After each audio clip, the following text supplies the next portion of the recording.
বাংলাদেশের মানুষ লক্ষ লক্ষ মানুষ বেকার হয়েছে, বেকার অবস্থায় আছে।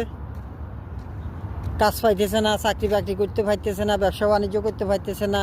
কি অবস্থায় আছে না আছে বাংলাদেশের মানুষে বুঝতেছে।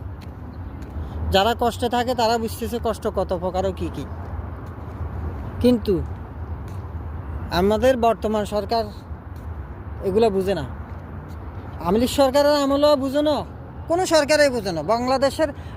বাংলাদেশের সাধারণ মানুষের ব্যথাটা কোনো সরকারে বুঝে না। আমি মনে করি কোনো সরকারে বুঝে না। কারণ কী জন্য বুঝে না দেখেন, 26,000 কতজন মানুষ ইন্ডিয়ান বাংলাদেশে করতেছে, চাকরি করতেছে, বাংলাদেশে কর্মরত অবস্থায় আছে। অথচ বাংলাদেশের মানুষ বেকার। বাংলাদেশের মানুষ অনেক বেকার হয়ে গেছে, এই জিনিসটা দেখে না।